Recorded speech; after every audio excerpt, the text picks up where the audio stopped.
How to fix location is not available error in your Windows device. Hello guys, this is Atticus and welcome back to another tutorial video. In today's video, I'll teach you guys how you can fix the location is not available error in your Windows. So without any further ado, let's dive right into it.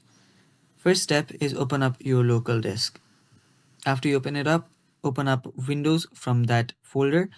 And after you open up Windows, you will then need to search for System32. It's right here. Open System32 up, and after you open System32 up, head over to Config. Open Config, and after you open up Config, you will see a lot of different options. Head over to an option called System Profile, and there you'll find App Data. Open up App Data. After you open up App Data, you will find different options. So head back to App Data, and after you're on App Data, create a new folder. Name it Desktop. And after doing that, simply restart your computer and then your problem should get fixed. Thanks for watching guys. That is all for today's video. Stay tuned for more and bye bye.